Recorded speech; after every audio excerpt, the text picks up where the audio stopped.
উৎপীড়নে ঈমান বৃদ্ধি ভয় তো তাদের নাই। মক্কায় এলো জুলুমের ঢেউ,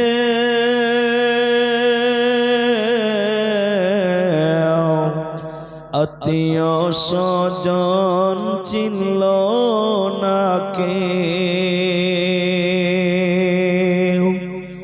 অবশেষে নবী আমার আসলেন মদিনায়।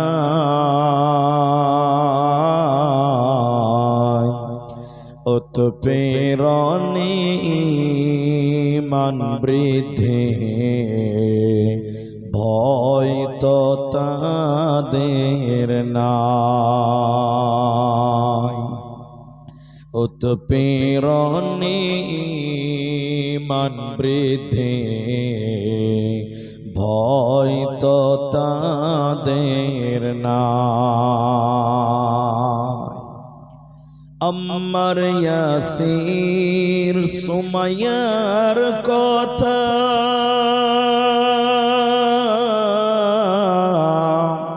বলতে লাগে দারুণ ব্যথা। ইমানের প্রেমে পাগল হয়ে আসলেন মদিনায়। উৎপীড়নে ঈমান বৃদ্ধি ভয় তো তাদের নাই। উৎপীড়নে ঈমান বৃদ্ধি ভয় তো তাদের নাই।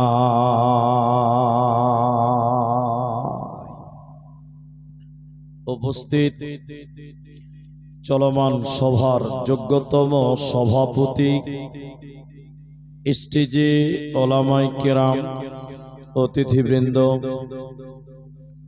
সামনে বসে থাকা দিনদার ইমানদার মুমিন ভাই সকল, দোয়ার কান্টারি মুরব্বী সমাজ, স্নেহের কচি কাঁচা, পর্দার অন্তরালে বসে থাকা মুমিনা সলেহা মা ও বোনেরা, প্রাণ প্রিয় রাজারাম চক গাজল মালদাবাসী, প্রশংসা সেই মহান মনিবের দরবারে যিনি আমাদেরকে এক কবরস্থান কেন্দ্রিক আয়োজিত মাহফিলে বসিয়ে কোরআন এবং হাদিসের কথা বলার এবং আপনাদের শ্রবণ করার যিনি তৌফিক ইনায়াত করেছেন, সেই মহান মনিবের দরবারে শুকরিয়া জ্ঞাপন করি। আমরা সকলেই একবার বলি আলহামদুলিল্লাহ। দরুদ ও সালাম বর্ষিত হোক সরকারে কায়নাত তাজদারে মাদানী নবী কুল শিরোমণি ইমামুল আম্বিয়া, নবী মক্কি, নবী মাদানী, নবী আহমদ, নবী মুহাম্মদুর রাসূলুল্লাহ সাল্লাল্লাহু আলাইহি ওয়াসাল্লাম। मोहतरम भाइयों, अजीजों, नौजवान साथियों, कुरानुल करीम सूरा जिलजल थेके 3टी आयात एवं हादीसे नबवी थेके एकटी मात्र हादीसेर टुकरो पाठ करेছি। उल्लेखित आयात एवं हादीसके केंद्रबिंदुर मध्य रेखे আজকে আপনাদের সামনে একটি বিষয়ের উপরে কিছু কথা বলবো, যদি আল্লাহ তৌফিক দেন তো। আলাইহি তাওয়াক্কালতু ওয়া ইলাইহি উনীব। তবে স্টেজে আসার পর আমি আরো একটি দায়িত্ব পেয়েছি, যেটা কবরস্থানের জালসা, মানুষদেরকে বুঝাবেন এবং কবরস্থানের জন্য মুমিন মুসলমানদের কাছে কিছু আর্থিক সাহায্য চাইবেন। আমি আপনাদের সামনে শুধুমাত্র কবর সম্পর্কেই কিছু কথা রাখব। অনলি কবর। আমরা মনে করি মানুষ মারা গেল মানে মানুষের জীবন শেষ, ওর ঝামেলা শেষ, এটা আমরা মনে করি। কিন্তু মৃত্যু মানে শেষ নয়, বরং মৃত্যু মানে আরেক ধাপ শুরু। মৃত্যু মানে শেষ নয়, বরং মৃত্যু দিয়েই আখিরাত শুরু। এই মরার পর সর্বপ্রথম বান্দাকে আখিরাতের প্রথম মঞ্জিলে রাখা হয়, যেই মঞ্জিলটির নাম হলো কবর। বারজাখ, বারজাখি জিন্দেগি, কবরের জিন্দেগি। সেখান থেকেই মানুষের পরকাল আরম্ভ হয়। লোকটা যদি ভালো হয়, কবর থেকেই তার রেজাল্ট ভালো হবে, তার প্রাইজ ভালো হবে। লোক যদি খারাপ হয়, কবর থেকেই তার বদাঞ্জাম আসবে, খারাপ আঞ্জাম আসবে, খারাপ রেজাল্ট হবে, শাস্তি হবে, আযাব হবে। আমরা এমন একটি বিষয় নিয়ে আলোচনা করতে যাচ্ছি, যে জায়গাতে সবাইকে যেতে হবে, চাই কুখ্যাত হও, চাই বিখ্যাত হও, চাই ধনী হও, চাই গরিব হও, একদিন তোমাকে কবরে যেতেই হবে। কবর ধনী চিনে না, কবর গরিব চিনে না, কবর তোমাকে একদিন গ্রহণ করবেই করবে। কবরের কাছ থেকে বাঁচার মতন ক্ষমতা পৃথিবীর কাউরি হবে না। এখন অনেকেই প্রশ্ন করতে পারেন, যে লোকটাকে সমুদ্রের তিমি মাছে গিলে খেয়ে নিল, হাঙরে গিলে খেয়ে নিল, ওই লোকের কবর কোনটা? যদি মনে করেন যে মাওলানা সুন্দরবন ঘুরতে গেছিল, আমার গ্রামের একটা ছেলে, ওকে বাঘে খেয়ে নিয়েছে, ওকে কোনো জানাজা পড়তে পারেনি বা কবর দিতে পারেনি, কাফন পড়াতে পারেনি, ওর কবর কোনটা? ইসলামিক বিদ্বানগণ বলেন, গবেষকগণ বলেন, দার্শনিকগণ বলেন, কবর একটা ঘর নয়, বরং কবর একটা সময়ের নাম।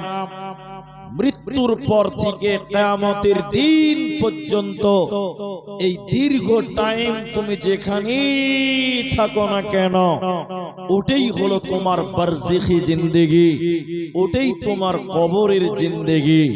অতএব হিন্দু হও তাও তোমার বারজাখি জিন্দেগির আযাব হবে, মুসলিম হও তাও তোমার আত্মার সওয়াল হবে, তোমার আযাব হবে, তোমার আরাম হবে। অতএব কবরের জিন্দেগি থেকে পালাবার মতন ক্ষমতা আমাদের পৃথিবীর কাউরি হবে না। এই জন্য রাসূলুল্লাহ বলেছেন, পৃথিবীর লোক শুনে নাও, আখিরাতের প্রথম মঞ্জিল হলো কবর। যে কবরে বেঁচে যায় সব জায়গায় বেঁচে যাবে, আর যে লোকটা কবরে বাঁচতে পারবে না, ও কোনো জায়গাতে এও বাঁচতে পারবে না। অতএব কবরে বাঁচার জন্য দুনিয়া থেকেই তোমরা প্রিপারেশন নিয়ে নাও, প্রস্তুতি নিয়ে নাও, কারণ কবরে যদি নাকাম হয়ে যান আর জান্নাত লাভ করা যাবে না। চলুন সেই কবরে আছে কি, সেই কবরে বলে কি, সেই কবরে প্রশ্ন কি, একটু একটু করে আপনাদের সামনে আগিয়ে নিয়ে যায়। নবীজি বললেন, শোনো,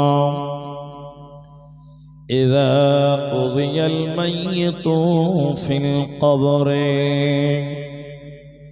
আতাহু মালাকানি ফায়াকুলানি মান রাব্বুকা মা দীনুকা ওমান নবিয়্যুকা। নবীজি বললেন, শোনো, যখন কোন মাইয়াতকে কবরে দাফন করা হয়, যখন কোন মানুষকে কবরে সমাধি করা হয়, আতাহু মালাকানি, ওই কবরে দুইজন ফেরেশতা আসে।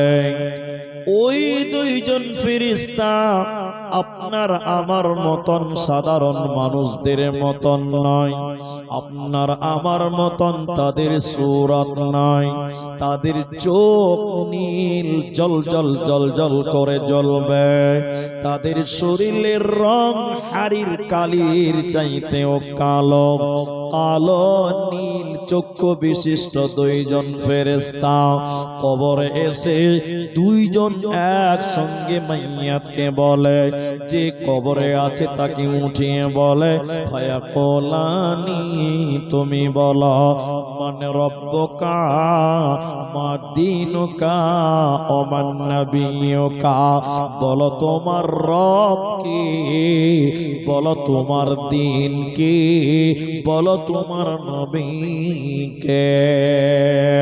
তিনটি প্রশ্ন প্রথমে করবে। যে ব্যক্তিটা এই তিনটি প্রশ্নের উত্তর দিতে পেরে যাবে ও সব জায়গায় বেঁচে যাবে, আর যে ব্যক্তিটা এই তিনটি প্রশ্নের উত্তর দিতে পারবে না ও কোনো জায়গাতেও বাঁচতেও পারবে না। এই তিনটি প্রশ্নর তৃতীয় নম্বর প্রশ্নটা হলো, তোমার নবীকে তুমি বলো।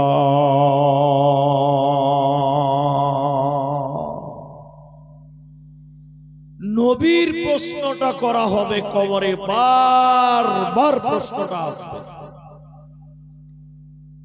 কবরে। রাসূলের জিজ্ঞাসাটা বারংবার করবেন ফেরেশতারা, বারবার নবী সম্পর্কে সওয়াল করবেন, নবী সম্পর্কে জিজ্ঞাসা করবেন। যেমন হাদিসের রাবী হযরতে আনাস রাদিয়াল্লাহু তাআলা আনহু, যখন কোন মুমিন মুসলমানকে কবরে দাফন করা হয়, সমাধি করা হয়, যখন লোকেরা চলে আসতে থাকে, দুইজন ফেরেশতা এসে ওই মুমিনকে উঠিয়ে বসান। হাদিসের ভিতরে আছে, ওই মুমিন লোক আমাদের পায়ের আওয়াজ শুনতে পায়।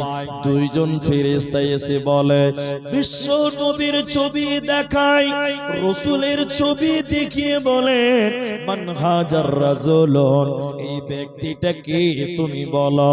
হে আল্লাহর বান্দা, নবীজির ছবি দেখিয়ে বলেন, ইনি কে তুমি বলো, ইনি কে, ইনার পরিচয় তুমি বলো। ইমানদার লোক তখন বলে, আমি সাক্ষ্য দিচ্ছি ইনি হলেন আল্লাহর বান্দা এবং তার প্রিয় নবী, নবী মুহাম্মদুর রাসূলুল্লাহ সাল্লাল্লাহু আলাইহি ওয়াসাল্লাম। ফেরেশতারা বলে, শুনো, এরে আল্লাহর বান্দা, দেখো জাহান্নাম কেমন দাও দাও করে জ্বলছে, দেখো জাহান্নাম কেমন ভয়ঙ্কর দাও দাও করে জ্বলছে। জাহান্নামের চিত্রটা মুমিনকে দেখানো হবে, মুহূর্তে জাহান্নাম পরিবর্তন করা হবে, জাহান্নামকে চেঞ্জ করে জান্নাত নিয়ে আনা হবে। জান্নাত যখন দেখবে, ফেরেশতারা বলবে, আল্লাহর বান্দা শুনে নাও, তোমার জন্য জাহান্নাম ছিল, যখন তুমি রাসূলের প্রশ্নের উত্তর দিতে পেরেছ, নবীজির পরিচয় যখন তুমি দিয়েছ, আল্লাহ তোমার জাহান্নাম পরিবর্তন করে তোমার জন্য আল্লাহ জান্নাতে রেখেছে। তোমাকে জাহান্নাম যেতে হবে না, হবে না, হবে না। তাহলে একজন মুমিনকে, একজন ঈমানদারকে কবরের আযাব সম্পর্কে, কবরে নবী নবী সম্পর্কে, রসুল সম্পর্কে জিজ্ঞাসা করবে।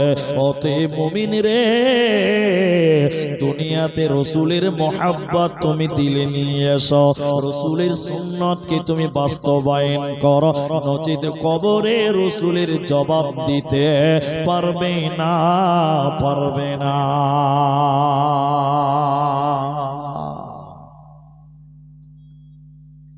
ইমানদার লোক তো উত্তর দিল যিনি নবী মুহাম্মদুর রাসূলুল্লাহ সাল্লাল্লাহু আলাইহি সাল্লাম।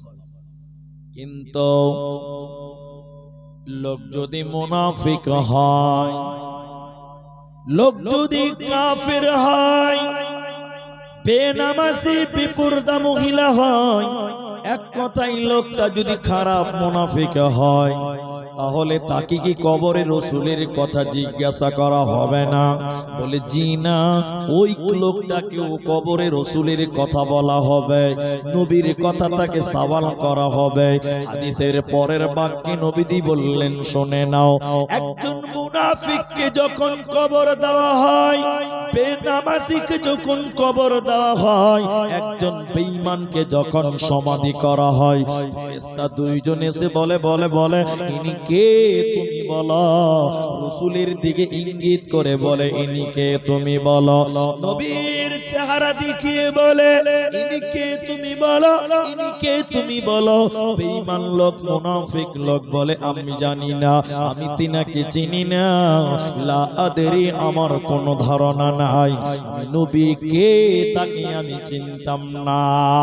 ফেরেশতারা এবার বলে শুনে নাও, তুমি তো পাগল ছিলে না, দুনিয়াতে তোমার বিবেক ছিল, রাজনীতি বুঝেছিলা, সমাজনীতি বুঝেছিলা, সংসার বুঝেছিলা, ব্যবসা বুঝেছিলা, তোমার ব্রেন খুব ভালো ছিল, তোমার জ্ঞান খুব ভালো ছিল, তাহলে তুমি নবীকে কেন চিনতে পারলে না বলো?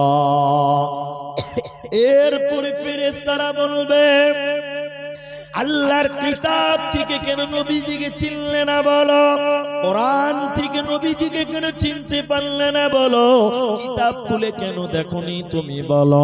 তাহলে তোমার জ্ঞান ছিল, তারপরও তুমি নবীজিকে চিনতে পারলে না কেন? তুমি তো পাগল ছিলে না, তোমার জ্ঞান ছিল। দ্বিতীয় নম্বর, আল্লাহ কোরআন দিয়েছিল, কোরআন থেকে কেন নবীজিকে তুমি চিনতে পারলে না? ফেরেশতারা এবার রাগান্বিত হয়ে যাবে, রাগান্বিত হয়ে লোহার হাতুড়ি নিবে, লোহার মুকুট নিবে, লোহার হাতুড়ি নিয়ে ওই মুনাফিকদের শরীরে মারবে, মুনাফিকদের মাথাতে মারবে, লোহার হাতুড়ি দিয়ে এত জোরে মারবে, এত জোরে মারবে, ওই মারার কারণে বেঈমানেরা, মুনাফিকেরা কবরে হাউ মাউ করে কানবে, চিল্লিয়ে চিল্লিয়ে কবরের ভিতরে তারা কানবে। যখন ফেরেশতারা লোহা দিয়ে তাদেরকে মারবে, মুনাফিকেরা বিকট আওয়াজ করে করে কানবে।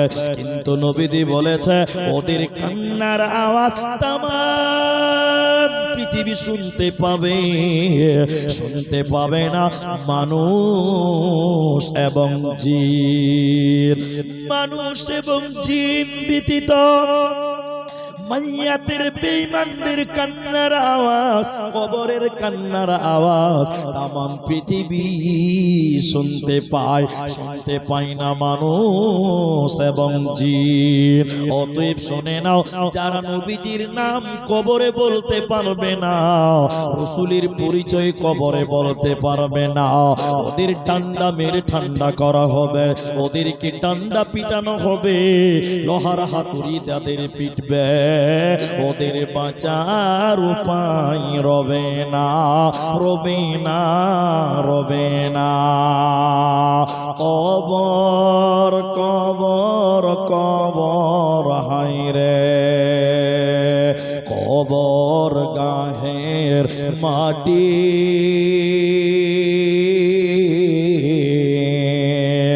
দুনিয়ার সব মায়ার পেছনে তোমারে জেনেছি খাটি। কবর কবর কবর হায়রে, কবর গাহের খাট না জানি কখন আসিয়া যাবে হায় সেই অজানা দেশের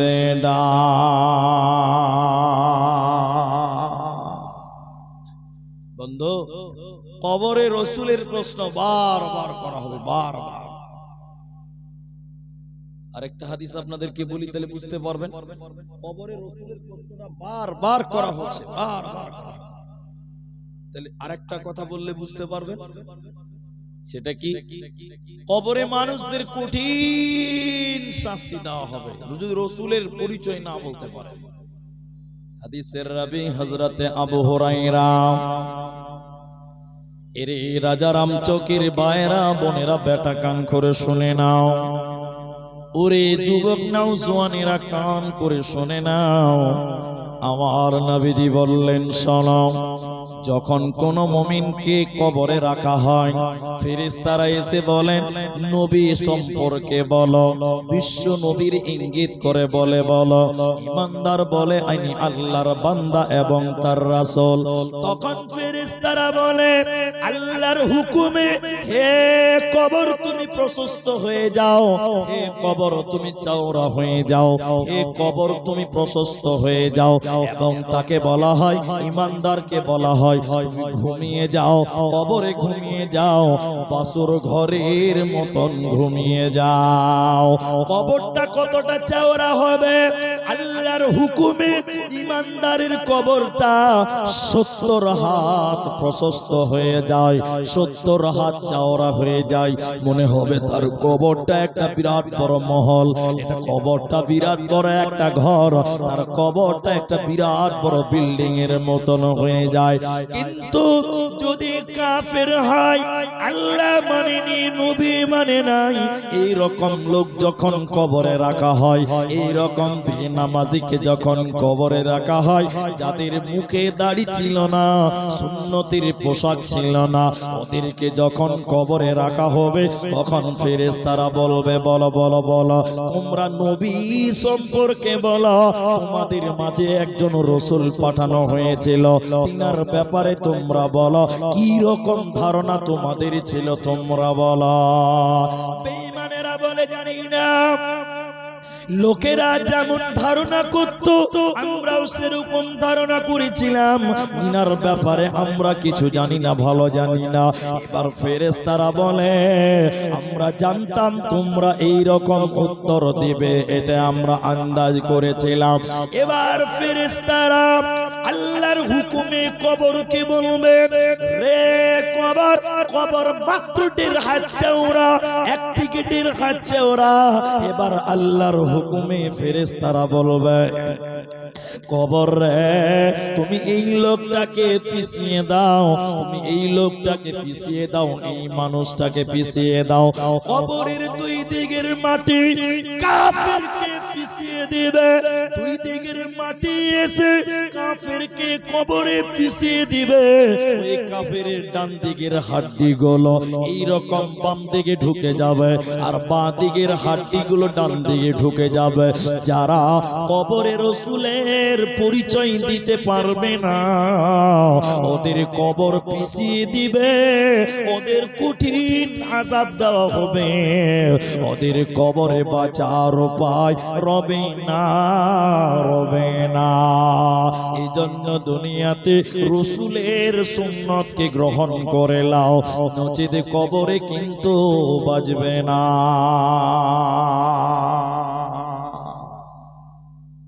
এখন এখানে যতগুলি মানুষ আছে, যদি এখন একটু চিরুনি তল্লাশি করা হয়, চিরুনি তল্লাশি, এটা কেমন?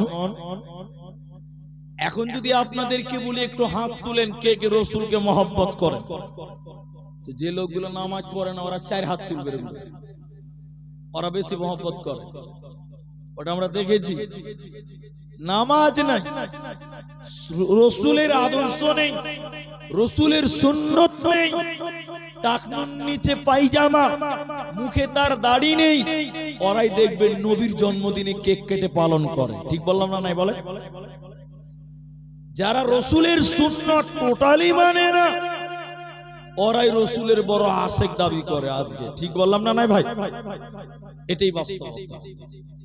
এখন যদি এখানকার লোকটিকে বলি কারা কারা রসুলকে মহব্বত করেন, যার মুখে দাড়ি নাই, যার মধ্যে সুন্নাত নাই, ওই লোকটা বলছে হুজুর আমি সবচেয়ে বেশি ভালোবাসি।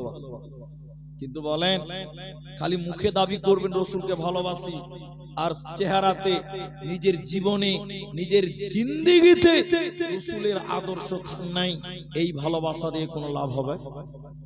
সবাই বলেন না। নিজের জীবনে রসুলের আদর্শ, রসুলের মতবাদ, রসুলের মহব্বত, রসুলের সুন্নত গুলো কায়েম করেন, তাহলে কবরে বাঁচবেন। নচেত আল্লাহ যখন বলবেন ফেরেশতার মাধ্যমে ওমান নবিয়্যু, রাজা রামচকের ভাইয়েরা তোমার নবীকে দাড়ি চেঁচে ক্রিম পালিশ হয়ে কবরে রেখেছে, যখন বলবে তোমার নবীকে, সেদিন তোমার মুখ দেখেই বুঝে নিবে তোমার দ্বারা জবাব সঠিক আসবে না। শুনেলেন কবরে আযাব হয়, বিভিন্ন কারণে কবরে আযাব হয়।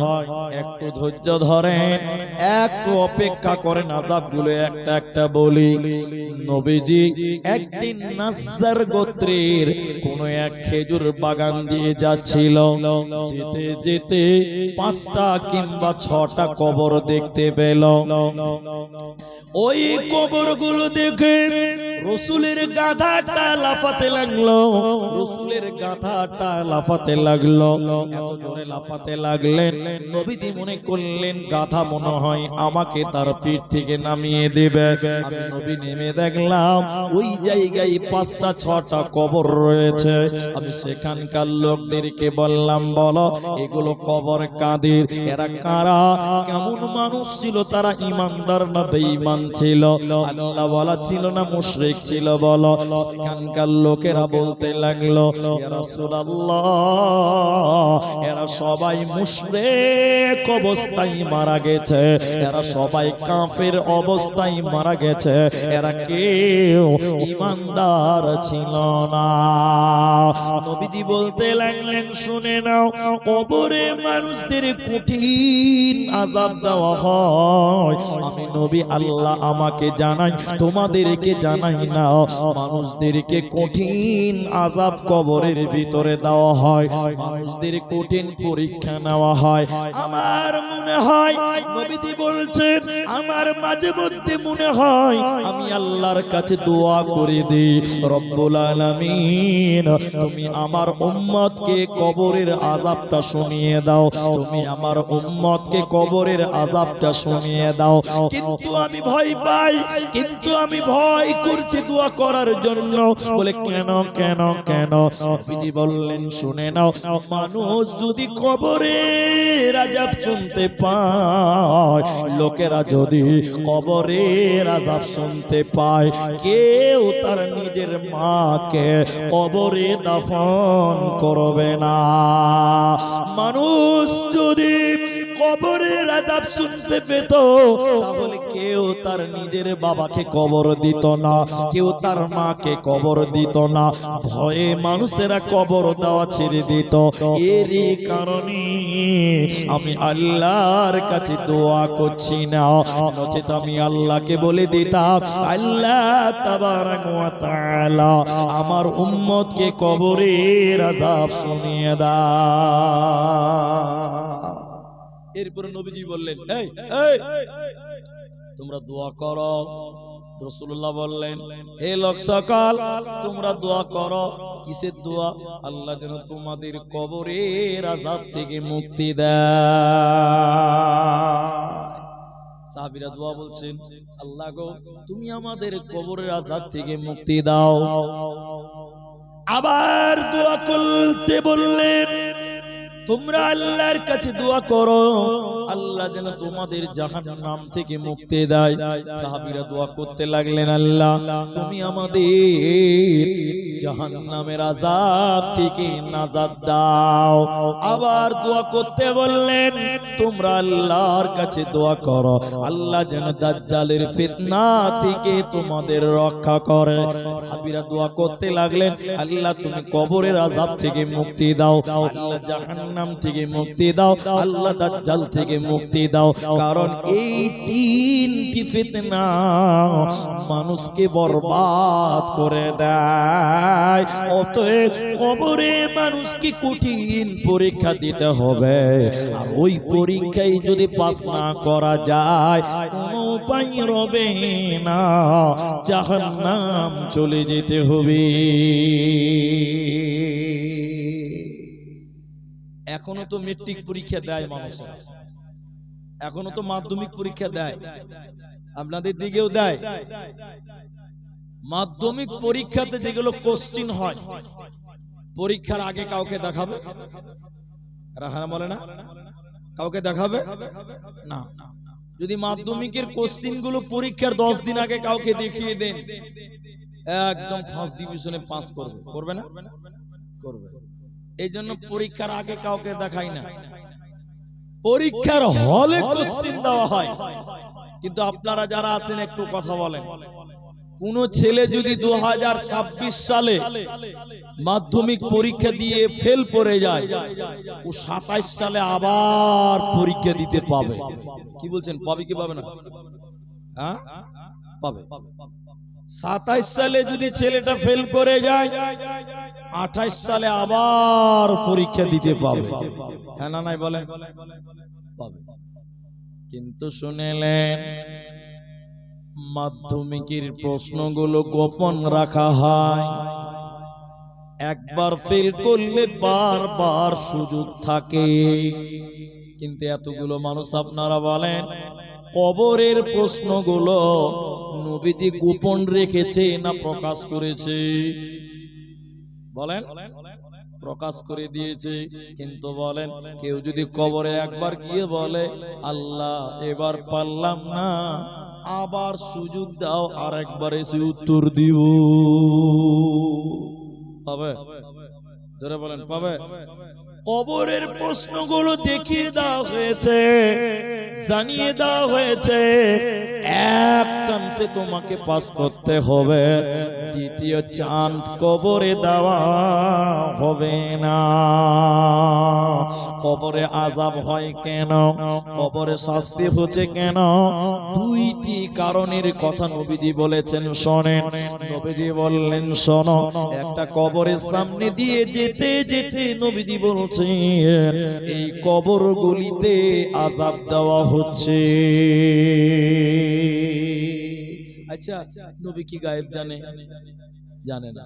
আল্লাহ জানিয়েছে এই কবর দুটিতে আযাব হচ্ছে। নবীজি এবার বলতে লাগলেন, সঙ্গে সাথীরা তোমরা কি জানো কেন কেন আযাব দেওয়া হচ্ছে? বিশাল বড় বড় কোন পাপ বলে জি না, বড় বড় পাপ নয়, ছোট ছোট দুটি পাপের কারণে এই কবর দুটিতে আযাব হচ্ছে। এক নাম্বার পাপ কি? এক নাম্বার পাপ হলো এরা পেশাব করার পর ভালো করে ধৌত করত না, পানি ব্যবহার করত না, পেশাব করার পর ভালো করে পবিত্রতা অর্জন করত না। এর কারণে এই কবরে আযাব হয়। অনেক যুবক ছেলে আছে, এখানেও আছে, আমি বলছি না এখানে নাই, এখানেও আছে যারা জিন্সের প্যান্ট পরে, রাস্তাঘাটে থাকে জিন্সের প্যান্ট পরে। অনেক ছেলেবেলে এরকম আছে, রাস্তায় চলতে চলতে জিন্সের প্যান্ট পরে আছে, পেশাব লেগেছে, তখন কি করবে? রাস্তার ডান দিক বা দিক তাকিয়ে চেন খুলে দাঁড়িয়ে দাঁড়িয়ে জেনারেটর চালু করে দেয়। ঠিক বলছি না নাই বলেন? রাস্তাতেই পেশাব দাঁড়িয়ে দাঁড়িয়ে করছে, পেশাব করার পর পানি নেই, মাটি নেই, টিস্যু নেই, কিচ্ছু নাই, কবরে আযাব। দ্বিতীয় নম্বর লোকটার কবরে আযাব হচ্ছে কেন? নবীজি বলছেন লোকটা চুগলখোর, গ্রামের কথা ওর কাছে, ওর কথা এর কাছে বলে গন্ডগোল লাগায়, এর কথা ওর কাছে বলে, ওর কথা এর কাছে বলে গন্ডগোল পাকায়। এই লোকটার কবরে আযাব হয়, অতএব চুগলখোর এই লোকের কবরে আযাব হবে। আর পেশাব করে পানি নাই না যে, ভালো করে পবিত্রতা অর্জন করে না যে, এই দুটি লোকের কবরে কঠিন আযাব দেওয়া হয়। অতএব এই দুই পাপ থেকে মুসলমান বেঁচে থাকো, নচেৎ তোমাদের কবরে আল্লাহ আযাব দেবে, বাঁচার উপায় রবে না। এবার চলেন, বাঁচবেন কি করে? কবরের আযাব থেকে বাঁচবেন কি করে? হে মায়েরা বোনেরা, কান করে শোনেন। হাদিসের রাবি হযরতে আয়েশা, আম্মা জান আয়েশা রাদিয়াল্লাহু তাআলা আনহা, তিনি বলছেন, এটা বুখারীর বর্ণনা, নবীজির স্ত্রী বললেন, একটা ইহুদিদের মেয়ে, মেয়েটা মুসলমান নয়, মেয়েটা হলো ইহুদি, ইহুদিদের একটা মেয়ে আম্মা জান আয়েশার কাছে এসেছে। মেয়েরা যখন দুইজন এক জায়গাতে হয় বিভিন্ন রকম গল্প করে। আজকেও দেখেন জালসাতে মেয়েরা গল্প করছে। আম্মা জান আয়েশা বলেন, ওই ইহুদিদের মেয়েটা আমি আয়েশার কাছে যখন বসলো, বসে কি করলো? গল্প শুরু করেছে কবরের, কবর নিয়ে আলোচনা, গল্প করছে কবরের ব্যাপারে। অনেকক্ষণ গল্প করার পর ইহুদি মেয়েটা নবীজির বিবি আম্মা জান আয়েশাকে বললেন, আয়েশা রে, আল্লাহ যেন তোমাকে কবরের আযাব থেকে মুক্তি দেয়, আল্লাহ যেন তোমাকে কবরের আযাব থেকে মুক্তি দেয়। আম্মা জান আয়েশা বলেন, আমি অবাক হয়ে গেলাম, কারণ আমার জানা ছিল না এটা ইসলামের শুরুর ঘটনা। আম্মা জান আয়েশা বলেন, আমার জানা ছিল না যে কবরের ভিতরে আযাব হয়, কবরের শাস্তি হয়, এটা আমার জানা ছিল না। ইহুদিদের মেয়ে বলল, আয়েশা, আল্লাহ যেন তোমাকে কবরের আযাব থেকে মুক্তি দেয়। মেয়েটা চলে গেল, নবীজি বাড়িতে এলেন, রাসূলুল্লাহ হুজরাতে এলেন, বাড়িতে এলেন। আমি আয়েশা আমার নবী, আমার স্বামী নবীজিকে বললাম, ইয়া রাসূলুল্লাহ, ও সুফিয়ান মুজনিমিন রাহমাতুল লিল আলামিন, একটা ইহুদিদের মেয়ে এসেছিল, অনেকক্ষণ কবরের কথা বলল, শেষের বেলায় বলে গেল, আয়েশা, আল্লাহ যেন তোমাকে কবরের আযাব থেকে মুক্তি দেয়। নবী গো, আপনি বলুন তো, কবরে কি সত্যি সত্যি আযাব দেওয়া হবে? কবরে কি মানুষকে সাজা দেওয়া হয়? কবরে কি মানুষকে আযাব দেওয়া হয়? আল্লাহর নবী বললেন, আয়েশা রে, শুনে নাও, আযাবুল কবরে হাক্কুন, আযাবুল কবরে হাক্কুন, আযাবুল কবরে হাক্কুন। কবরের আযাব সত্য রে আয়েশা, কবরের আযাব বড় সত্য রে আয়েশা। কবরে মানুষকে কঠিন আযাব দেওয়া হবে, মানুষদের বুকের উপরে চাপা হবে, মানুষদের দুই দিকে চাপানো হবে, মানুষদের কবরের ভিতরে সাপে কামড়াবে, বিচ্ছুতে কামড়াবে, জাহান্নাম দেখানো হবে। আম্মা জান আয়েশা বলেন, এরপরে নবীজি যখনই নামাজ পড়তেন, তিনি কবরের আযাব থেকে মুক্তি চাইতেন। যখনই নামাজ পড়তেন, তিনি কবরের আযাব থেকে মুক্তি চাইতেন। আয়েশা রাদিয়াল্লাহু তাআলা আনহা বলেন, এমন একটা নামাজ ছিল না যে নবীজি নামাজ পড়েছে অথচ তিনি কবরের আযাব থেকে মুক্তি চাই নাই। তার মানে 5 ওয়াক্ত কেন, সব নামাজে নবীজি কবর থেকে পানাহা চাইতেন, কবরের আযাব থেকে পানাহা চাইতেন। তাহলে কি করো, তোমরাও কবরের আযাব থেকে পানাহা চাও। কি বলবেন? এবার দোয়াটা বলি, দেখেন নবীজি নামাজে পড়তেন, এদিকে দেখেন নবীজি নামাজে পড়তেন, শেষ রাকাতের শেষ বৈঠকে প্রথমে আত্তাহিয়াতু লিল্লাহি, তাশাহুদ, আত্তাহিয়াতু, এরপরে দুরুদে ইব্রাহিম, এরপরে দোয়া মাসুরা, দুইটি আপনারা জানেন নবীজি এটাও বলতেন, আল্লাহুম্মা ইন্নী আউযু বিকা মিন আযাবিল কবরি ওয়া আউযু বিকা মিন ফিতনাতিল মাসিহিদ দাজ্জাল ওয়া আউযু বিকা মিন ফিতনাতিল মাহিয়া ওয়া ফিতনাতিল মামাত। আল্লাহুম্মা ইন্নী আউযু বিকা মিনাল মা'সামি ওয়া মিনাল মাগরাম। আল্লাহ গো, তুমি আমাকে জাহান্নাম থেকে, কবরের আযাব থেকে, দাজ্জালের ফিতনা থেকে তুমি আমাকে রক্ষা করো। নবীজি হার নামাজে, প্রত্যেক নামাজে তিনি কবরের আযাব থেকে মুক্তি চাইতেন। আচ্ছা বলেন, নবীজি যদি প্রত্যেক নামাজে কবরের আযাব থেকে বাঁচার জন্য দোয়া করে থাকেন, তাহলে আমরা উম্মত আমাদের কবরের আযাব থেকে মুক্তি চাইতে হবে কি হবে না? জোরে বলেন, হবে কি হবে না? হবে। রাসূলুল্লাহ দোয়া করতেন, আল্লাহ তুমি কবরের আযাব থেকে মুক্তি দাও, আল্লাহ তুমি কবরের আযাব থেকে মুক্তি দাও। তাহলে আপনি আমি কে? আপনাকে আমাকেও কবরের আযাব থেকে মুক্তি চাইতে হবে। তাহলে কবরে যদি উত্তর না দিতে পারেন, সেদিন বাঁচার উপায় রবে না। উত্তর দেবে কে? আমি খুব শর্ট করার চেষ্টা করছি। উত্তর দেবে কে? কে যে আল্লাহ, যে রাসূলকে নিজে নেতা বলে মানবে, যে রাসূলকে নেতা বলে মানবে, আদর্শবান বলে গ্রহণ করবে, রাসূলের সুন্নতকে পছন্দ করবে, ওই লোকটার জবানে যখন ফেরেশতা বলবে ওমান নাবিয়ুকা, তখন তার মুখ ফেটে বের হয়ে যাবে, আমার নবী হলো নবী মুহাম্মদুর রাসূলুল্লাহ। সকলে বলুন সাল্লাল্লাহু আলাইহি ওয়াসাল্লাম। একটা লোক গাঁজাখোর, নামাজ পড়ে না, দাড়ি নেই, টাকনুর নিচে পায়জামা পরে, ওই লোকটা মরছে, ওই লোকটা মরছে। আবার আমরা মুলবিরা দোয়া পড়ছি, বিসমিল্লাহি ওয়া আলা মিল্লাতি রাসূলিল্লাহ, দোয়া পড়ছি। এই লোককে কবরে রাসূলের কথা জিজ্ঞাসা করা হবে, কি গুরু উত্তর দিবে বলেন? তাহলে প্রশ্নগুলো শুনেলেন একবার, আরেকবার। মান রব্বুকা, তোমার রব কে? মা দীনুকা, তোমার দিন কে? ওমান নবিয়ুকা, তোমার নবী কে? এবার চলেন উত্তর উত্তর উত্তর। একটা লোক যদি মুখস্থ করে লাই, এই তিনটা প্রশ্নের উত্তর যদি মুখস্থ করে লাই, এই লোক কবরে বাঁচতে পারবে? জোরে বলেন, পারবে? যদি মুখস্থ করে বাঁচা যেত, তাহলে মুলবি সাহেবেরা জান্নাতে রিজার্ভেশন থাকতো। কারণ মুলবিরা তো আগে মুখস্থ করেছে।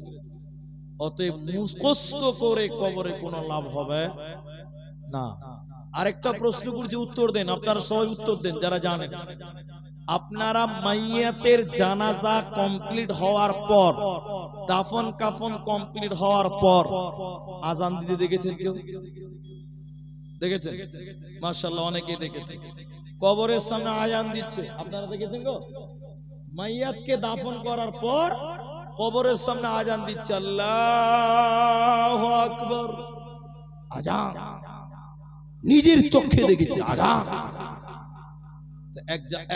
এক জানাজাতে আমাদের দুজন আলেম, আমি একজন, আরেকজন আছে, তার নামটা বলছি না, আমরা আহলে হাদিসের দুজন আলেম।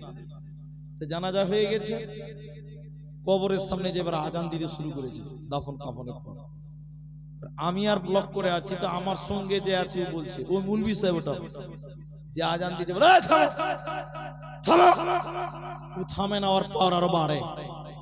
ওকে থামতে বলছে তো ভোল্টেজ আরো বাড়ছে। আজান শেষ হওয়ার পর ওকে বলছে, ওই মিয়া, ওই মিয়া, তুমি এখানে আজান দিলা কেন? আজান দিলা কেন? বলে কেন আজান দিলাম তো কি হয়েছে? বলে আজান কখন দেয়? নামাজের জন্য ডাকা হয় তখন আজান দেয়। আজান মানে ডাকা। আজান মানে কি? সবাই বলে ডাকা। তো ওই মিয়া, তুমি এখানে আজান দিলা, কাকে ডাকছো?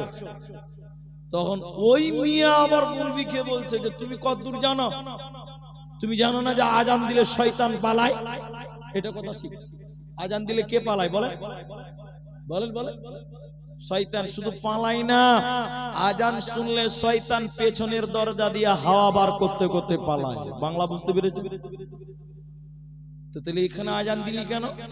বলছে আজান দিয়ে শয়তানগুলোকে তাড়িয়ে দিলাম, যেন কবরে ওকে ডিস্টার্ব করতে না পারে।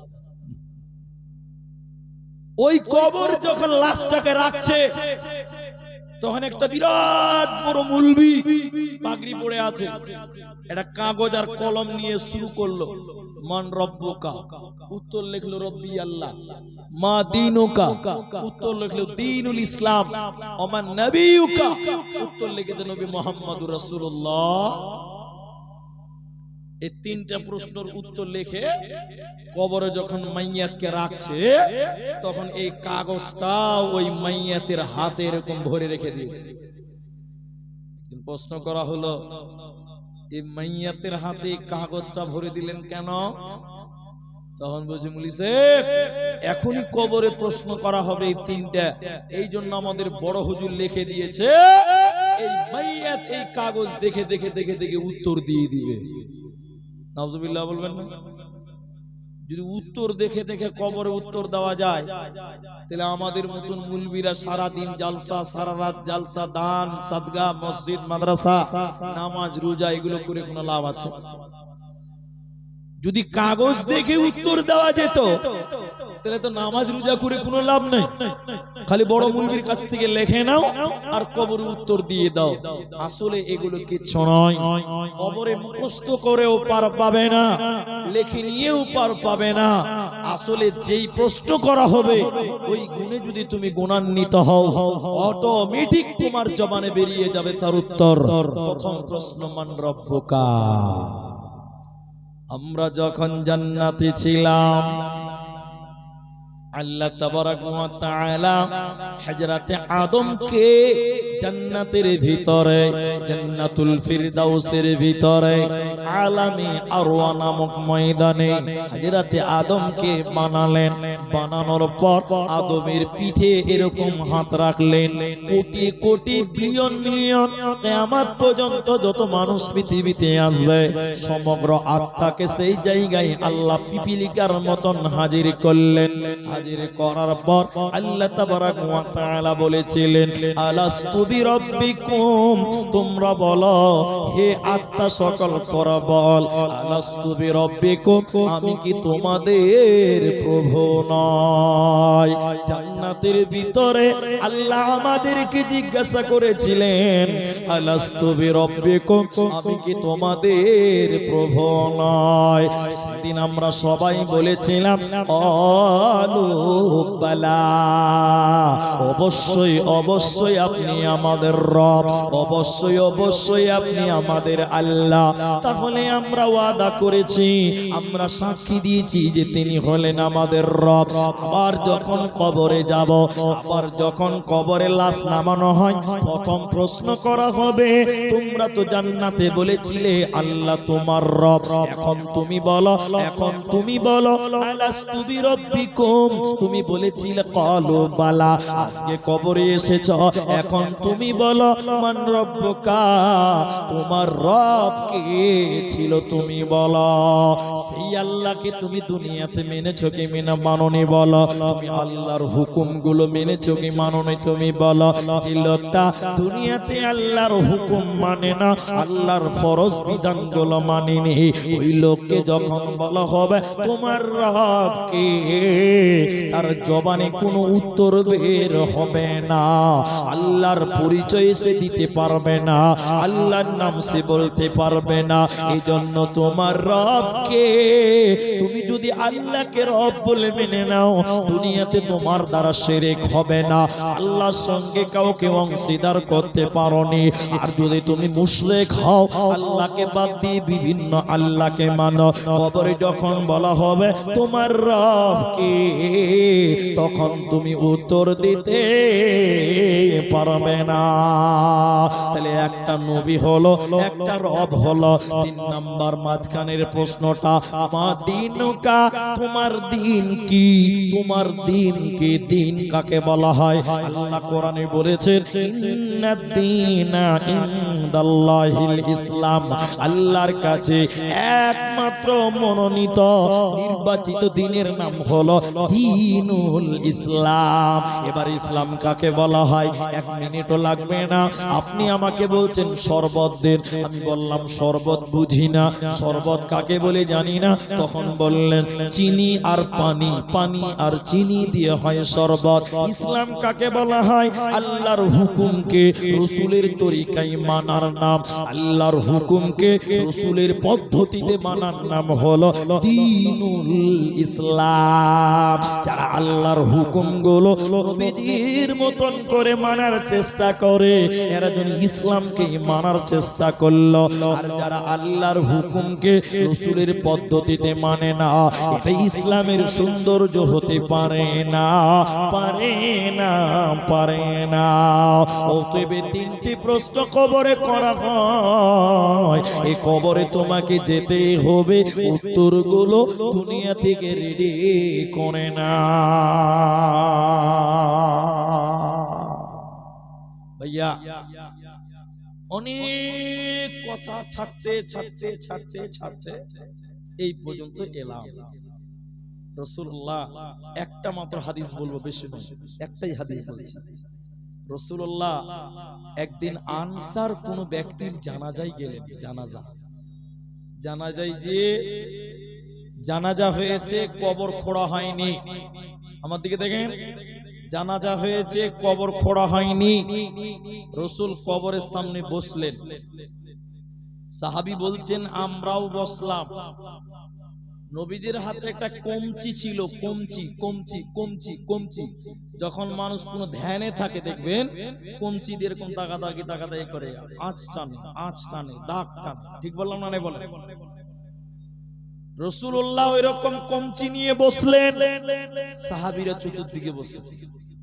নবীজি নড়চড় টোটাল বন্ধ। সাহাবী বলছেন পাখিও বুঝতে পারবে না যে আমরা মানুষ বসে আছি না মরা গাছ বসে আছি। টোটাল নড়াচড়া বন্ধ। রাসূলের একবার দাগ টানছে, খালি মাটিতে দাগছে, মানে গভীর চিন্তিত রাসূলুল্লাহ। অনেকক্ষণ পর এই কথাটা খালি শুনেন, অনেকক্ষণ পর রাসূলুল্লাহ মাথা উঁচু করলেন, উঁচু করে বললেন, হে লোক সকল, সঙ্গী সাথীরা, হে লোক সকল, সঙ্গী সাথীরা, তোমরা কবরের আযাব থেকে আল্লাহর কাছে পানাহ চাও। এই কথাটা রাসূলুল্লাহ একবার বলেননি, দুবার বলেননি। সাহাবী বলছেন রাসূলুল্লাহ 3 বার এই কথাটা বললেন, তোমরা আল্লাহর কাছে কবরের আযাব থেকে পানাহ চাও। কারণ কবরে কঠিন আযাব, সাপ বিচ্ছুর ঘর, যেই ঘরে কোনো বিছানা নাই, যেই ঘরে কোনো খাট নেই, যেই ঘরের কোনো দরজা নেই, যেই ঘরে কোনো জানালা নেই, যেই ঘরে কোনো বাতি নেই, এরকম অন্ধকার ঘর তোমাকে থাকতে হবে। এই জন্য নবীজি বলেন তোমরা দোয়া করো আল্লাহ যেন তোমাদের মুক্তি দেয় কবরের ওই আযাব থেকে। আল্লাহ যদি কবরের আযাব না দেয়, ওই কবরে আল্লাহ জান্নাত দেখাবেন। বলুন সুবহানাল্লাহ। আমি আপনাদের ভাই, আজকে কবরস্থানের জলসা, আজকে কবরস্থানের জলসা। সেই কবরে আপনাকেও যেতে হবে, আমাকেও যেতে হবে। আজকে আপনি 2 তালা বাড়ি বানিয়েছেন, এই বাড়িতে আপনি থাকতে পাবেন না, মরে গেলে আপনাকে অন্ধকার ঘর কবরে থাকতে হবে। আজকে আপনি 3 তালা বাড়ি বানিয়েছেন, মরে গেলে আপনাকে কবরে মাটিতে শুয়ে থাকতে হবে। কোনো লাইট ফ্যান দরজা জানলা হবে না, খাট বিছানা হবে না। তাহলে এই দুনিয়ার বাড়িটা আপনার ঠিকানা নয়, আপনার ঠিকানা হলো কবর। কবরে আপনাকে থাকতে হবে। ওই বাড়িটা বানা আপনার জন্য বেশি জরুরি, ওই বাড়িটা আপনার বানানো বেশি দরকার। তাই আমি আপনাদের ভাই, আমি আপনাদের জন্য একটু দোয়া করব। আপনারা এই কবরের জায়গার জন্য প্রত্যেকেই চেষ্টা করেন যে আমি নিজের থাকার জায়গা, আমার কবরের জায়গাটা আমি আমার নিজের টাকাতে ক্রয় করতে চাই। একটা করে কবরের জায়গা 10টা করে 1000 টাকা। আপনি নিজের টাকায় নিজের জায়গা তৈরি করুন। আপনি এই বাড়ি তৈরি করেছেন 30 লাখ টাকা, থাকতে পাবেন না। 10,000 টাকা কবরের ওই 1.5 জায়গাটা আপনি কিনুন, ওটাই আপনার থাকার জায়গা। কিয়ামত পর্যন্ত সেখানে আপনাকে থাকতে হবে। ভাই আমার 10টা করে 1000 টাকা নিজের কবরের থাকার জায়গা। 10,000 টাকা কেউ দিবেন, কেউ দিবেন 5,000 টাকা এই কবরের জন্য। একজন মানুষ প্রথম দাতা, প্রথম দান যিনি 10,000 টাকা দিবেন, তিনি একটু আমার সামনে আসুন, আমি আপনাদের জন্য একটু দোয়া করব। এই কবর কঠিন সাপ বিচ্ছুর ঘর, যেখানে সাপে কামড়াবে, বিচ্ছুতে কামড়াবে, সাপে ছবল মারবে, সেই ঘরে আল্লাহ যেন আপনাকে মাফ করেন, সেই ঘরে যেন আল্লাহ আযাব থেকে মুক্ত রাখেন। আমি আব্দুর রহমান আপনার জন্য দোয়া করব। একজন প্রথম দান, 1 নাম্বার প্রথম দান। আমার হাতে এখন পর্যন্ত কোনো দান আসে নাই। একজন মানুষ 10,000 টাকা, একজন মানুষ 10,000 টাকা, কেউ দিবেন 5,000 টাকা, কেউ দিবেন 3,000 টাকা, কেউ দিবেন 1,000 টাকা। একজন মানুষ 5,000 10,000 করে টাকা। আল্লাহর বান্দা প্রথম দান একজন কেউ শুরু করেন, আমি তার সঙ্গে মুসাফা করে আমি তার জন্য প্রথম দোয়া করব। প্রথম নাম্বার একটা দান কোন আল্লাহর বান্দা হাত তোলেন। একজন প্রথম নাম্বার এই কবরের জায়গার জন্য। এটা আপনার বাড়ি, এখানে আপনাকে যেতে হবে, আপনার ছেলে মেয়ে যাবে, আপনার নাতিপুতা যাবে, এই জায়গাটার বড়ই প্রয়োজন। ভাই আমার, একটু দয়া করে আপনারা দানের সিলসিলাটা জারি করুন। আপনার দেখে 10 জন আসবে, আপনি বেশি নেকি পাবেন, কারণ আপনাকে দেখে ভালো কাজ শুরু করেছে।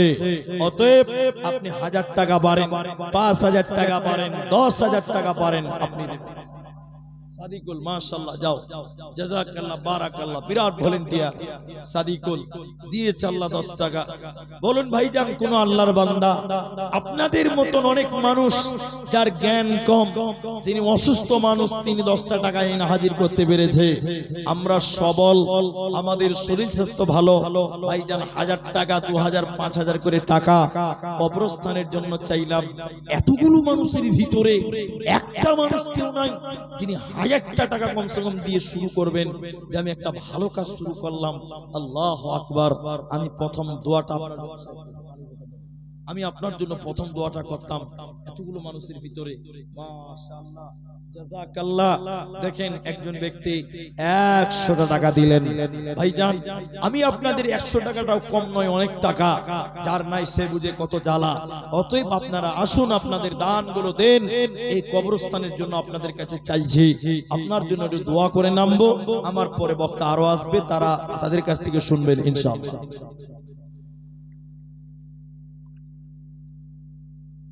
আলহামদুলিল্লাহ। তাহলে একজন ব্যক্তি দিলেন 100 টাকা, আরেকজন দিলেন 10 টাকা।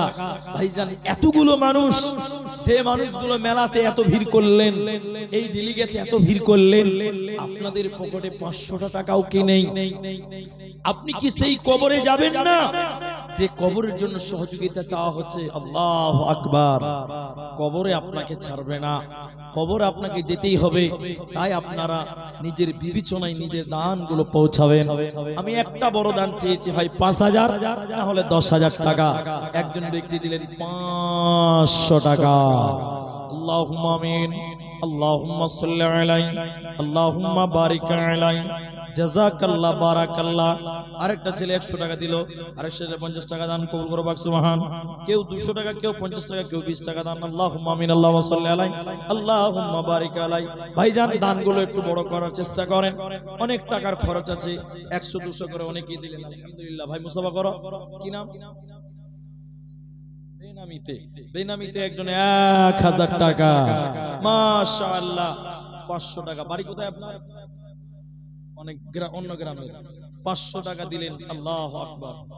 আরেকজন দিয়েছেন 100 টাকা, আরেকজন দিয়েছেন 100 টাকা, মাশাআল্লাহ। বাবজি, এটা মুস্তাফা করেন। বাড়ি কোথায় আপনার? এই গ্রামেই বাড়ি। 1000 টাকা। কি নাম আপনার?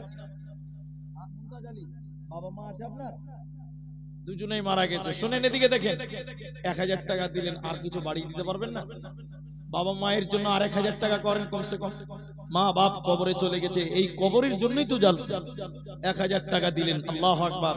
মা বাপের জন্য দেখেন আরো 500 টাকা, মাশাআল্লাহ মাশাআল্লাহ, জাযাকাল্লাহ বারাকাল্লাহ। কোথায় বাড়ি আপনার? রাজারাম চক। 1000 টাকা দিলেন, আর কিছু বাড়িয়ে দেন, কবরস্থানের জালসা। আর 1000 টাকা করেন ভাই, আল্লাহু আকবার।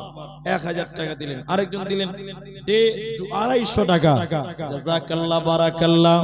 কেউ 1500 দিল, কেউ 1000 দান, তার সঙ্গে কেউ আরো 100 দান। মিলিয়া ঝুলিয়া দেখো কত দান দিল। ইহকাল পরকাল করো তাদের ভালো। আল্লাহুম্মা সাল্লি আলাইহিম, আল্লাহুম্মা বারিক আলাইহিম। কোথায় বাড়ি? আচ্ছা, অন্য গ্রাম থেকে। আল্লাহ গো, 200 টাকা দান, আল্লাহ কবুল করো, সুবহান। আরেকজন 100 টাকা দিল, দান কবুল করো, সুবহান। আল্লাহুম্মা সাল্লি আলাইহি, আল্লাহুম্মা বারিক আলাইহি, জাযাকাল্লাহ হাইয়াকাল্লাহ বারাকাল্লাহ, আমিন আমিন। ভাই, আর 2000 টাকা দিলেন একজন।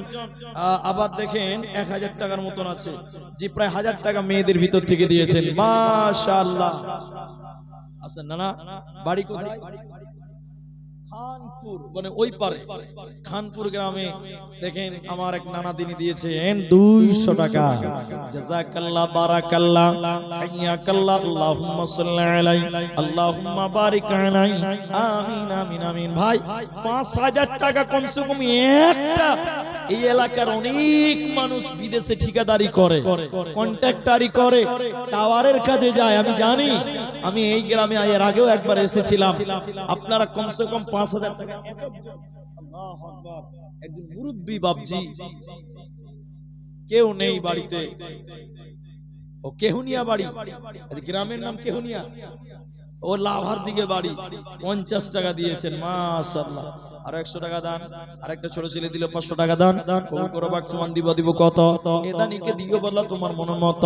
ও গো আল্লাহ, দয়াময় দয়া প্রকাশিয়া এদানির দান লাও কবুল করিয়া, আমিন আমিন আমিন। আরো 300 টাকা নাম বলিল না।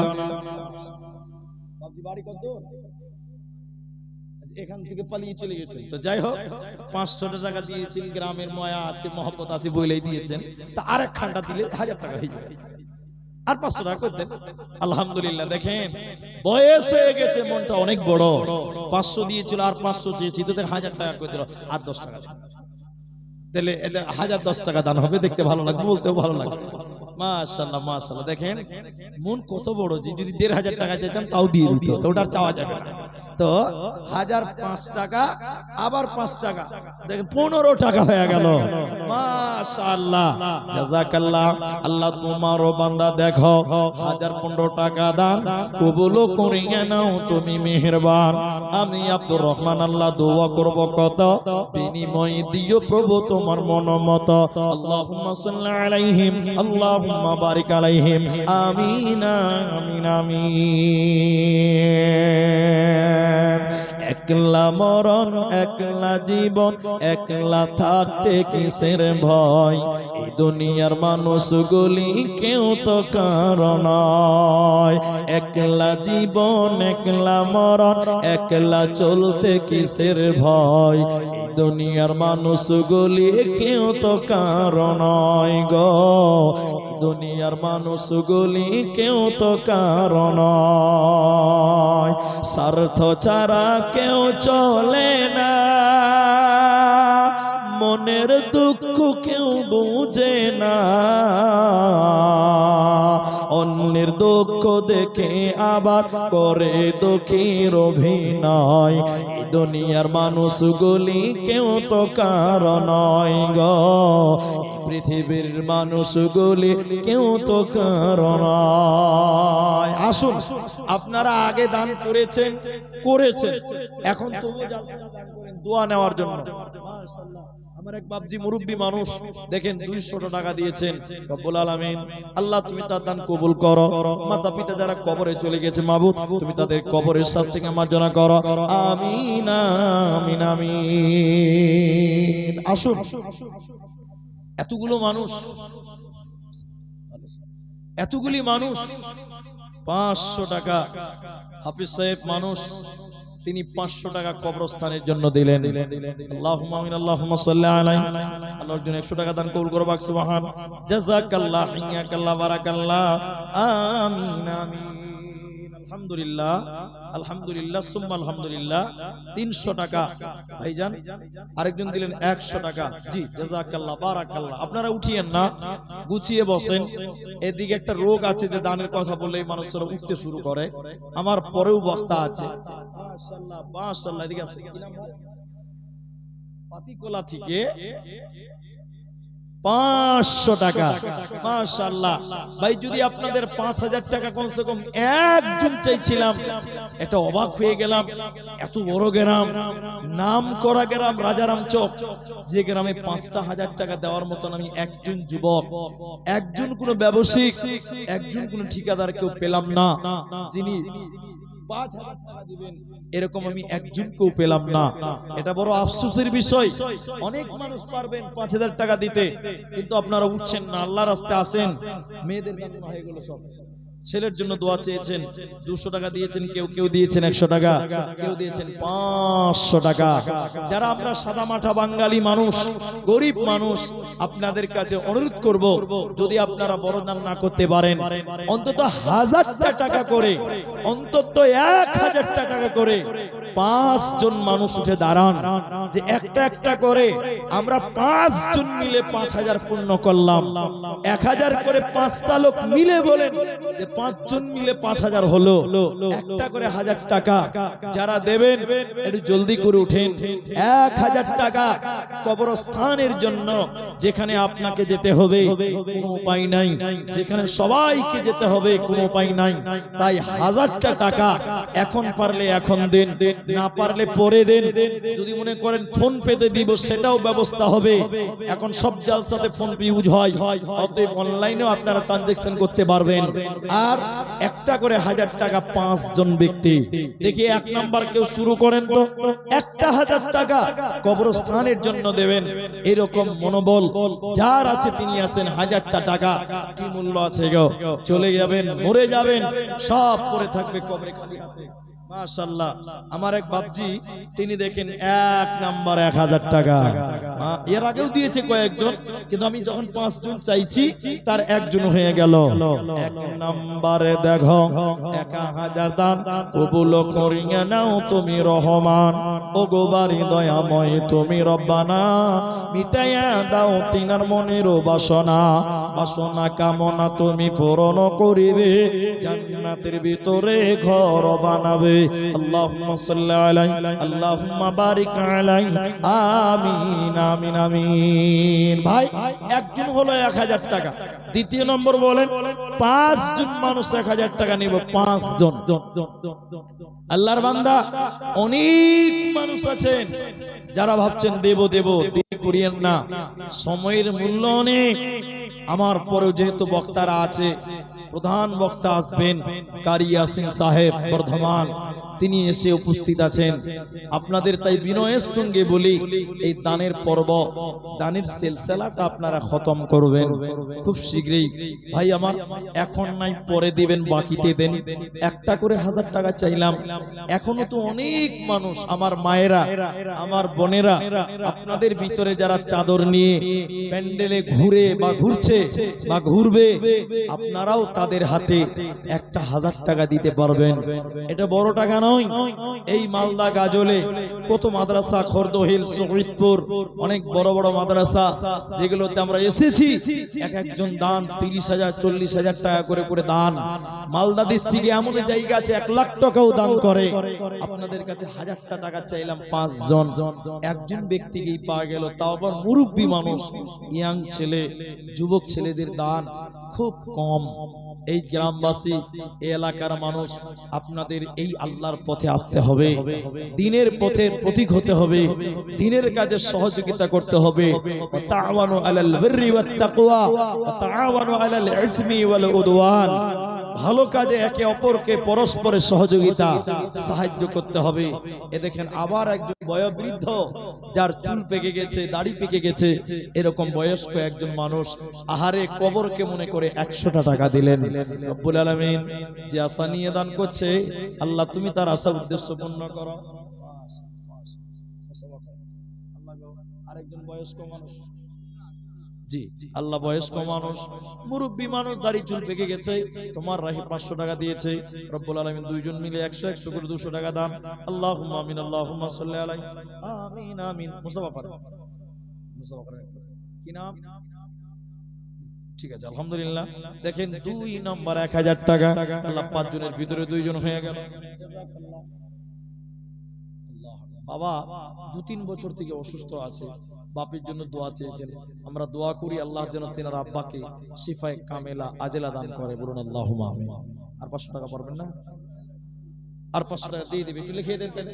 জি আলহামদুলিল্লাহ, 3 জন হয়ে গেল 1000 টাকা। মা ঠিক আছে, ঠিক আছে, আলহামদুলিল্লাহ। বাপের জন্য দোয়া চাইছেন, আল্লাহুম্মা যিবিল বাস রব্বান নাস ওয়াশফি আনতা শাফি লা শিফা ইল্লা শিফাউক শিফাআন লা ইউগাদিরু সাকামা।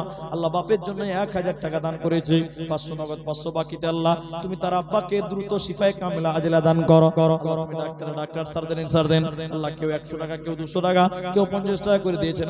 আমিন আমিন আমিন আমিন। জীবনকে খুঁজে ফেরো না, মৃত্যুর দুয়ারে দাঁড়িয়ে। জীবনকে খুঁজে ফেরো না, মৃত্যুর দুয়ারে দাঁড়িয়ে। সেই তো বিজয়ী যে ভীতি ভুলে মৃত্যুকে কাছে তুলে জড়িয়ে। মৃত্যুর দুয়ারে দাঁড়িয়ে জীবনকে খুঁজে ফেরো না, মৃত্যুর দুয়ারে দাঁড়িয়ে। 3 জন 1000 টাকা হয়েছে, 3 জন, আর 2 জন লাগবে 1000 টাকা। আমি 5 জন চেয়েছি, আলহামদুলিল্লাহ, মাশাআল্লাহ, জাযাকাল্লাহ। জি 2 জন দিয়েছি, আলহামদুলিল্লাহ, আলহামদুলিল্লাহ, নারে তাকবীর, মাশাআল্লাহ। জি ওর মনে জোশ আছে। জি তো যাই হোক, 3 জন দিলেন 1000 টাকা, আমি 5 জন চাইলাম, আর 3 জন 2 জন 100 করে দিয়েছে। ভাই আমার আর 2 জন লোক পাওয়া যাবে না? যে একটা করে 1000 টাকা কবরস্থানের জন্য দেবেন। আহারে কবরে কি নিয়ে যাবেন? বাড়ি গাড়ি যত টাকা, কাফনের কাপড়ে কোনো পকেট থাকবে না, খালি পকেটে কবরে যেতে হবে, বিনা পকেটে কবরে যেতে হবে, কোনো টাকা পয়সা নিয়ে যেতে পারবেন না। অতএব যত টাকা কামাই করছেন কি হবে? সব পড়ে থাকবে দুনিয়ায়, সব ছেলে মেয়েরা ভাগ করবে। ওই কঠিন কবরে কিচ্ছু নিয়ে যেতে পারবেন না, কিচ্ছু নিয়ে যেতে পারবেন না। অতএব ওই কবরের জন্য একটা করে 1000 টাকা, এটা বেশি হওয়ার কথা নয়। ইয়াং যুবক নওজোয়ান ভাই যারা, তারা আসুন এই কবরের জন্য। কি নাম ভাই? কোথায় বাড়ি? রাজারাম চকেরি। এক নওজোয়ান 500 টাকা দিয়েছে। তুমি কি কাজ করো বাবু? তোমার দাদু দিয়েছে, তোমার দাদু দিয়েছে 500 টাকা, গ্রামে কাজ করো। তুমি একটা ইয়াং ছেলে, তুমি 100 টাকা দাও, টাকা নিয়ে আসোনি? ও তোমার দাদু 400 দিয়েছে, তুমি 100 দিয়েছো, তুমি ভালো চালাক তুমি। জি জি মাশাআল্লাহ, মাশাআল্লাহ, মাশাআল্লাহ। জি 3 জন দিয়েছে আলহামদুলিল্লাহ মাশাআল্লাহ আলহামদুলিল্লাহ। এইরকম ভলেন্টিয়ার না থাকলে হয় জি, মুলবিকে চাইতে হয় না, টেনে নিয়ে চলে আসে জি ভাইজান। তো আপনাদের অনুরোধ করব আপনারা এইভাবে দানগুলো করতে থাকেন, কিন্তু আহারে 5 জন মিলে 5000 টাকা বললাম, এতগুলো লোক কেউ নেই যে আমি আর দুটো লোক পূরণ করছি, 3 জন দিয়েই দিলেন। দান আল্লাহর রাস্তায় করেন, কবরের জায়গা এটা তো বিফলে যাবে না। আপনি থাকবেন সেই কবরে, আপনার ছেলে মেয়ে নাতি পোতারা থাকবে, দিয়ে পাঠান। আর মায়েদের কাছ থেকে কোনো 1000 টাকা দান এখন অব্দি আসেনি। আমার মা খালারা অনেক গ্রামে মেয়েরা সোনা গয়না চাঁদি দান করে, জি অনেক গ্রামের মা বোনেরা সোনা গয়না চাঁদি দান করে। আজকে রাজারাম চোখের বেটিরা বোনেরা খালারা আপনারাও দান করতে পারেন, তবে আপনাদের ভিতরেও কেউ যদি 1000 টাকা দেওয়ার মতন থাকেন একটু জলদি করে চলে আসেন। আর যদি না পারেন আপনাদের কাছে অনুরোধ করব আপনারা কমসে কম 500 টাকা করে টাকা, 100 টাকা করে টাকা, এখানে একটা গামছা দিয়ে দেন, জি এখানে একটা গামছা দিয়ে দেন, 100 200 500 যার যেমন সম্ভব দেন। আলহামদুলিল্লাহ। এই তো আমাদের ভাই কারি ইয়াসিন সাহেব বর্ধমান থেকে তিনি এসেছেন, স্টেজে অলরেডি তশরিফ নিলেন, তো আমি আমার জায়গা ছেড়ে ওনার জায়গা ওনাকে দেব। তবে আপনাদেরকে অনুরোধ করব যে আপনারা দানের সিলসিলাটা বন্ধ করিয়েন না। এই প্রোগ্রাম করতে গিয়ে অনেক টাকা খরচ। এখানে একটা গামছা দেন ভাই, এই ছেলেটা এত কষ্ট করছে, একটা গামছা দিলে তো হয়, জি এটা গামছা দেন। আলহামদুলিল্লাহ সুম্মা আলহামদুলিল্লাহ। জি আপনারা এইভাবে দিতে থাকুন, আমি আপনাদের কাছে অল্প 2-4 মিনিটের মধ্যে বিদায় হয়ে যাব। বক্তা স্টেজে চলে এসে আর দেরি করব না। যারা দিবেন, যারা রাস্তাঘাটে আছেন আপনারা বসেন, আল্লাহ রাস্তায় দেন। প্রায় 1.5 ঘন্টার মতন সময় আপনাদের সামনে দিলাম এবং কিছু কথা রাখলাম। এখন পর্যন্ত যারা দেবেন ভাবছেন, এখন পর্যন্ত যারা দেবেন ভাবছেন, আল্লাহ রাস্তায় দেন মাশাআল্লাহ। জি অনেকেই 10-20 করে অনেক। আল্লাহুম্মা সাল্লি আলাই, আল্লাহুম্মা বারিক আলাই, আল্লাহুম্মা সাল্লি আলাই, আল্লাহুম্মা বারিক আলাই, জাযাকুমুল্লাহ, হাইয়াকাল্লাহ, বারাকাল্লাহ, আল্লাহুম্মা আমিন, আল্লাহুম্মা সাল্লি আলাই, আল্লাহুম্মা বারিক আলাই। ঠিক আছে, আমার টাইম 7 মিনিট আছে, যদিও বক্তা একটু ফাস্ট স্টেজে নিয়ে চলে আসা হয়েছে, বক্তাকে স্টেজে বসিয়ে রাখতে হয় না। আলহামদুলিল্লাহ। আপনাদের ভিতরে যদি কেউ 500 টাকা 500 টাকা একটা কোরআন যদি বাজারে কিনতে যান 500 টাকা লাগে, আপনি মনে করেন কোরআনের দামটা আমি অবস্থানে দিলাম 100 টাকা, জি আলহামদুলিল্লাহ। 3 জন 4 জন অনেকেই দিয়েছেন আলহামদুলিল্লাহ। একটা কোরআন যদি কিনেন তো 500 টাকা লাগে, ওই 500 টাকা আপনি কবরস্থানে দিয়ে দেন। ওই জায়গা খুব গুরুত্বপূর্ণ জায়গা, আমার আপনার প্রয়োজনীয় জায়গা। 500 টাকা করে টাকাও যদি কেউ দিতে চান আল্লাহর রাস্তায় দেন। কিন্তু ওই 5 জন পূরণ করতে পারলাম না, এটা আমার জীবনে একটা রেকর্ড যে রাজারাম চোখ এত বড় গ্রাম যেখানে 5 জন ব্যক্তিকে পাওয়া গেল না। এর আগে 2-3 জন অবশ্য দিয়েছিলেন, কিন্তু আমি যখন চাইলাম 3 জন মাত্র লোক পেয়েছি সিরিয়ালে, আর সিরিয়ালের বাইরে অনেকেই দিয়ে দিয়েছেন, আর 2 জন লোকের বড় অভাব, যেটা আমি বুঝতে পারলাম। আলহামদুলিল্লাহ, জাযাকাল্লাহ। বহুবাল হাওয়া পশ্চিমে চল, কাবার পথে বইয়া। জি আপনার নাম? মাশাআল্লাহ মাশাআল্লাহ, সাইদুর রহমান। এই ভাইয়ের সঙ্গে এবার আমার যোগাযোগ হয়েছে, এই ভাইয়ের দাওয়াতে এসেছি। ভাই আমার 1000 টাকা, তাহলে 4 জন হলো। আর একজন লোক 1000 টাকা দিবেন। দেখি আপনি দিচ্ছেন না এমন নয়, আল্লাহ কবুল করছে না আপনাকে, এটা আপনার ব্যর্থতা। আল্লাহ আপনাকে কবুল করছে না, আপনার মাল আল্লাহ কবুল করছে না, এটাই মনে রাখতে হবে। 4 জন 1000 হলো, আর একজন বাকি আছে। আচ্ছা, মাশাআল্লাহ, মনিরুজ্জামান তিনি দিচ্ছেন 1000 টাকা। 5 জন হয়ে গেল। মাশাআল্লাহ, মা বোনেরা, আপনাদের কাছ থেকে 1000 টাকা একজন শুনতে পেলাম না। দেখি যদি কোনো মা বোন এই 5 মিনিটের ভিতরে দেন। আলহামদুলিল্লাহ। জি জি, 2-3 জন মিলে 50-50 করে দিয়েছেন, কেউ 100 টাকা দিয়েছেন। জাযাকাল্লাহ, হাইয়াকাল্লাহ, বারাকাল্লাহ, আল্লাহুম্মা আমিন, আল্লাহুম্মা সাল্লি আলাইহি, আল্লাহুম্মা বারিক, আমিন আমিন আমিন। সাবধানে থাকিও মুমিন ঈমান রাখা দায়, সাবধানে থাকিও মুমিন ঈমান রাখা দায়। কিয়ামতের আলামত ভাবে বুঝা যায়, সাবধানে থাকিও মুমিন ঈমান রাখা দায়, সাবধানে থাকিও মুমিন ঈমান রাখা দায়। কি লিখব ভাই বাংলার বাণী, লিখতে জোরে চোখের পানি, ক্ষমতার জোরে মানুষ মারে পশ্চিমী বাংলায়, সাবধানে থাকিও মুমিন ঈমান রাখা দায়, সাবধানে থাকিও মুমিন ঈমান রাখা দায়। কিয়ামতের আলামত ভাবে বুঝা যায়, সাবধানে থাকিও মুমিন।